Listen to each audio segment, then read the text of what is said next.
Hello, internets, and welcome to another Pokemon Omega Ruby and Alpha Sapphire Wi-Fi battle. You can call me 12-pack, and the battle I have for you today is against somebody called Chris. Now, a little bit of history behind this battle. I was actually in the process of battling somebody else when this dude sent me an invite.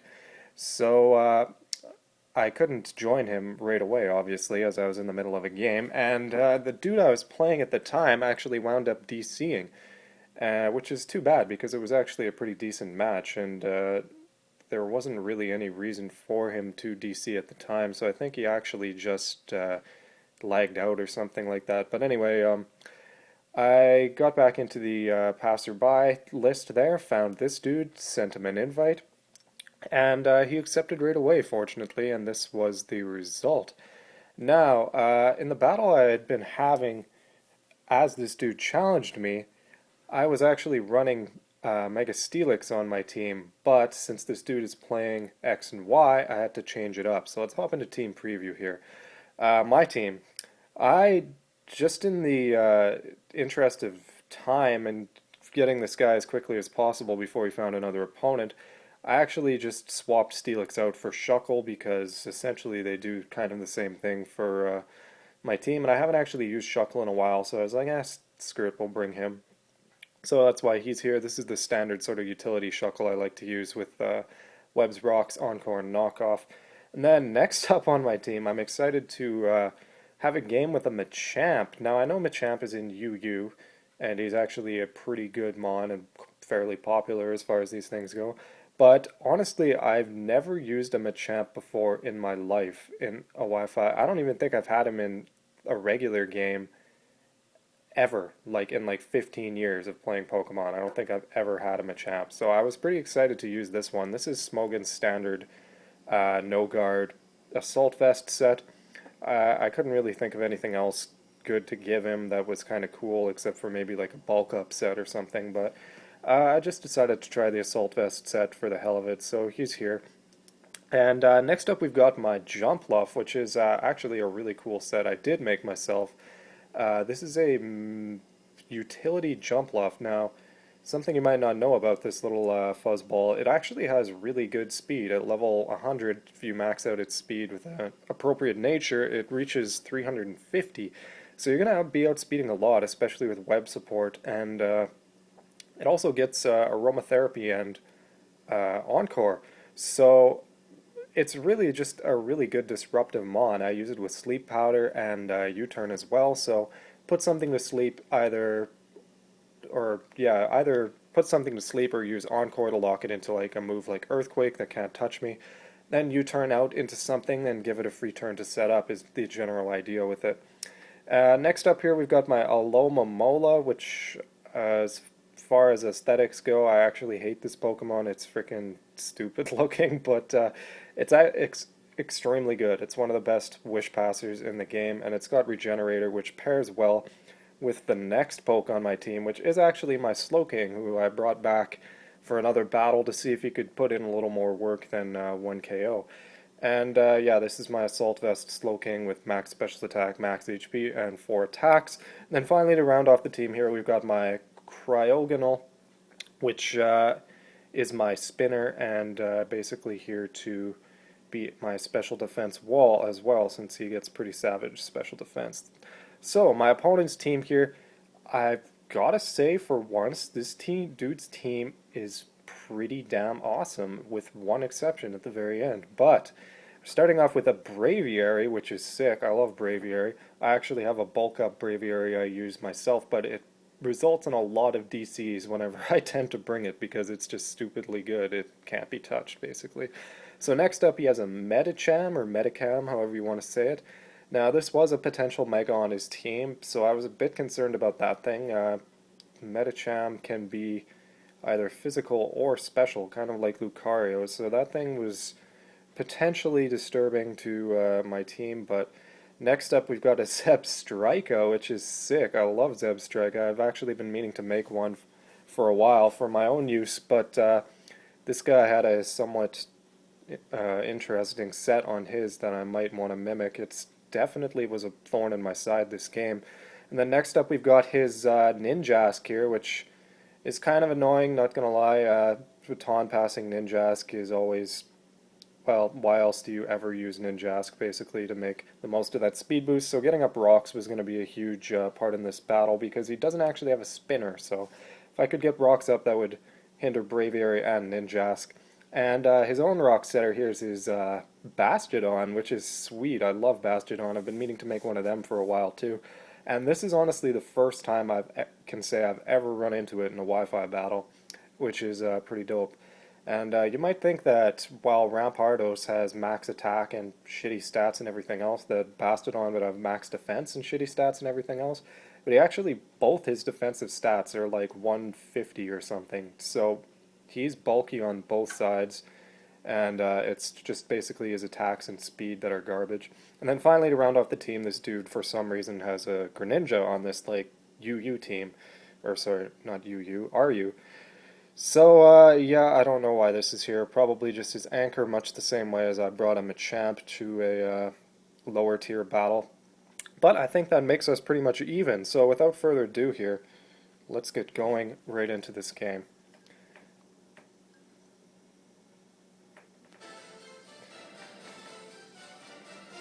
Chris is issuing a challenge. No. So he's actually going to lead off with that Greninja, which is not going to be good for my Shuckle, which is my typical lead, and this is a physically defensive Shuckle, as I had swapped him out to replace my Steelix. So, predicting him to want to go for a Scald or something turn 1, I actually went for Encore, knowing he would outspeed me, and he actually turned out to be a utility Greninja, and he set up one layer of Toxic Spikes. So this turn he's going to stay in, go for another layer, and I'm thinking, well, this is okay, because I can swap into Cryogonal after I get up my rocks here and not get toxic since I have Levitate, and then I can just spin off the spikes. But he's going to swap out right away after he gets up the 2 layers, go into Flash his Bastiodon here, and I had gone for the knockoff, predicting that switch, and I'm going to knock off his Rocky Helmet, unfortunately taking a round of recoil in the bargain, but oh well, at least now I can hit that thing with a physical attack later on. And I'm going to go out into my Cryogonal here as he sets up his rocks, as I sort of suspected he was going to, and I wanted to switch into Cryogonal before he got the rocks up, just so that I wouldn't take chip damage coming in. And I'm able to easily spin them off, not take any Rocky Helmet damage either, since I knocked it off with, what's his name, Shuckle. So he actually went for the Roar there, pulled in my Alomomola, and I have absolutely nothing to touch it because I have no attacks. And I'm going to swap out, go into my, what's this thing called? Slowking here, yeah, my Slowking. And Rocks gets set up once again, and he goes for Toxic, but I actually dodge it, which is pretty awesome, because having Slowking Toxic would have been kind of bad, and I'm free to go for the Scald, which it takes pretty well. But it's not going to outspeed me the following turn, and I'm able to get the clean 2-hit KO on Shieldon, which is now gone for the remainder of the game here. Now he's going to bring in his Zebstrika, which obviously is going to have some kind of electric type move to get the super effective attack, but he doesn't know that I'm assault vested yet, so I can stay in, eat that up really nicely, only lose 70 odd health, and he's going to be swapping out with that Volt Switch and sending in Greninja, which I probably should have predicted to come in to eat up the Scald, but I figured YOLO, let's just blast away with the Scald here and hopefully hit something for some good damage. And even with the Scald being resisted, that still did a decent hit. And he actually turns out to be carrying Shadow Sneak, which does a lot to me because I am fully specially defensive and Slowking doesn't have the greatest physical defense. So this turn, since he did change to Ghost type, he no longer has the water resistance, and I'm able to finish him off with the Scald, 2-hit KOing Greninja as well. So Zebstrika comes back in, and I figured I wouldn't really need Slowking anymore, because the majority of his team now that he has for special attackers are super effective against my Slowking, and I didn't want to take like a hit with anything from the Zebstrika off of a switch, so I just let Slowking die there, which may have turned out to be a mistake later on. You'll have to wait and see. As my Machamp is now free to come in, he gets a crit with the Volt Switch as he swaps out into his Braviary here, which is not going to be good matchup for him against my Machamp because I was free to go straight for the Dynamic Punch. He had no Ghost types to take that, and it gets confused obviously thanks to the 100% rate of that move, and I'm able to finish it off with Bullet Punch this turn. So Braviary gets completely destroyed by Machamp, and now this turn he's going to send out Cutter, his Ninjask here. Now, obviously this turn, Protect, all of them do that. Let's be real, and I went for the Ice Punch just on the off chance he wanted to try to get up a Swords Dance or something, or maybe even attack me thinking he could finish me off. But he's going to go for the Substitute this turn, proving to be one of these very annoying Substitute Protect Ninjasks, and I'm going to bust the Substitute with an Ice Punch in one turn. I don't think he has enough health to put up another one, so this turn he's going to Protect one more time and then probably be forced to switch out. But no, he actually does go for the Baton Pass right away this turn, and is going to go out into his Vishnu, which is the Metacham here. So now we get to find out if this thing is his Mega or not. I probably should have predicted this thing to come in and gone for a knockoff, but I just had decided to Dynamic Punch it again to get the confusion off, because knockoff would not have knocked off his Mega Stone if he had been turning out to carry one. So I figured the confusion would be more beneficial overall, and I'm going to swap out into my Alomomola here to take the physical attack I'm kind of predicting. But oh dear, it's actually a special Metacham, which I've not seen for a very long time. And since I am fully physically invested, this is going to really hurt me quite a bit. Gets the clean 2-hit KO on Alomomola, which is not something many pokes can really boast about. And he also broke through confusion twice, which is kind of shitty for me. So now Shuckle's going to come in here, and I'm going to want to lock it into this with Encore so that he can't switch up his attack to a high jump kick or something against my Cryogonal, which is going to be my check to it at the moment.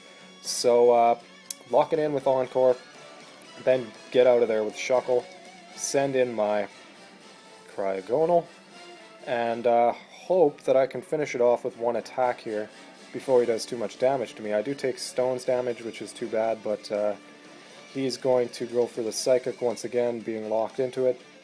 I'm max special defense, so that did a little over 30 damage to me. I get the he gets the special defense drop though, which really sucks because now I'm not going to be able to take two more Psychics before he finishes me off. So I couldn't go for the Rapid Spin. I had to go straight for the Freeze Dry to get rid of him as quick as possible. And the Ninjask is going to come back in, die from the rocks. So basically, all he's got left now is his Zebstrika, I think. So this turn he's going to go for the Volt Switch, not being able to swap out into anything else, but not wanting to risk Thunder missing, and he gets the critical hit. And I think that if I hadn't had the Sped F drop, I probably would have survived just a regular Volt Switch if he hadn't got the crit, but I guess we'll never know now for sure. So Shuckle comes in, takes rocks damage, gets his Citrus Berry off, bringing me back up to a healthy sum of 75, and he's going to go straight for another Thunder here, which he's landing pretty consistently, so maybe this is a Zoom Lens Zebstrika, I think that's the one. I think Scope Lens only works if you move seconds, so I'm going to lock him into that Thunder with Encore, just so he can't mix up his attacks, because right now I've only seen Volt Switch and Thunder itself as his two moves, so I don't know what his other attacks are, and I'm kind of running out of Pokemon to deal with it. So I'm going to send out my Jumpluff now for the first time this battle, go for the Sleep Powder and miss, which sucked so much, and he's of course going to land another Thunder, which I was pretty much assuming I'd lost the match at this point, but I underestimated the bulk of Jumpluff on the special defensive side, because Jumpluff actually has base 115 special defense, if I'm not mistaken, so I ate that up okay, was able to go for a second, what do you call it there, Sleep Powder, and now I'm going to U-turn out on that Zebstrika and give myself a little bit of initiative while he's asleep to hopefully finish him off with my Machamp, who is still alive here, kicking it in the back. So he comes out off of the bench and prepares to finish this thing once and for all. And yeah, he's still asleep. This turn, He wakes up. Are you kidding me? And he lands another Thunder. That's a little bit ridiculous. The hacks were totally with this guy. And to make matters worse, look at that. Paralysis. Like, are you fucking serious right now? And I get paralyzed. Like, seriously? It's like the last stand of Zebstrika. Like, all the things are going in its favor. And I just went for the bullet punch there, fortunately not getting paralyzed when I went for that. So now basically Jumpluff has to land a sleep powder and somehow manage to kill this thing with U-turn before it wakes up. I have 4 HP after coming back in off the rocks, which was amazing. And I do land the sleep powder, so is Jumpluff going to be able to clutch it out against this like overwhelmingly powerful Zebstrika? We'll see.